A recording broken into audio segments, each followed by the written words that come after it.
Star Carter is a 16-year-old black American who lives in a black neighborhood of Garden Heights. Although because of the state of the neighborhood, she attends a private white school.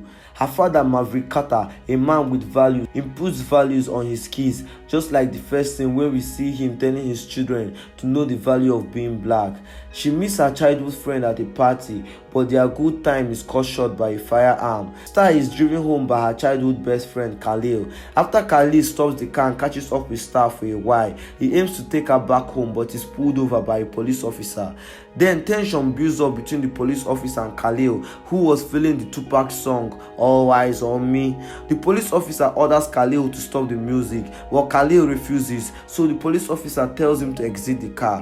While outside the car, the officer systematically harasses Khalil, trying to reach out for his driver's license. The police officer urges Khalil to keep his hands on the car roof while he goes to run his ID. Khalil then bends over to check on Star and then tries to pick up a hairbrush, just to feel cool. But then the insecure police officer acts on impulse and shoots Khalil. Khalil is dead. And as though that was not enough, he handcuffs Star, whose heart was bleeding from seeing her best friend die. The officer later notices that it was a hairbrush and not a gun. He knew at that moment that he messed up badly. Khalil's case becomes like the George Floyd's case, a national news story, and causes a town to protest against racial injustice. Star's identity first as the witness is hidden, leaving Star's two best friend and boyfriend out of the equation. Star becomes burdened by the weight of this trauma. Star agrees to be interviewed on television and also to testify in front of the grand jury. While being interviewed about Khalil, she reveals a gang who runs stores in the neighborhood by the name of the King Laws. And in turn, these King Laws threaten her and her family, forcing them to go stay with their uncle, Detective Uncle Carlos. But before they went to go stay with Uncle Carlos, Maverick proves to us that he's the perfect father figure to his children and reminds them to always keep their head up and allow their unique gifts find expression in them. After the grand jury does not indict the officer responsible for Khalil's death, Garden Heights erupts into both peaceful protests and warlike riots. Star is stirred up by these events and finds her voice, speaking for her dead best friend and letting the world know the truth.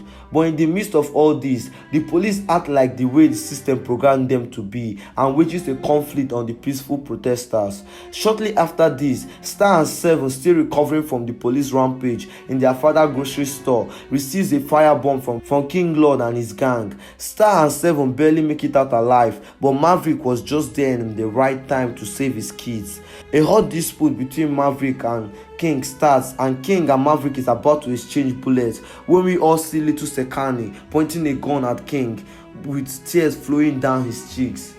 As though that wasn't enough, the cops pulls over pointing a gun at Sekani, almost about to take him down. But Star diffuses the tension and uses her voice to empower the community to stand against King. King is arrested by the police, and Star vows to advocate against police brutality and police violence by any means. Truthfully, Thug Life, the hate you give little infants, F everybody. The hate goes from generation to generation, and we really need to learn how to allow love to rule. This movie really gave me the chills and the goosebumps. I learned a lot from watching this movie, and I really think that the main message they're trying to pass here is for us to allow love to lead our hearts. Okay, we've come to the end of this video. Thank you for watching. Thank you for staying to the end. If you enjoyed this video and if you've watched this movie and you learned a lot about it, please drop what you think about the movie in the comment section. Make sure to hit the subscribe and the like button. See you guys in the next video. Bye for now.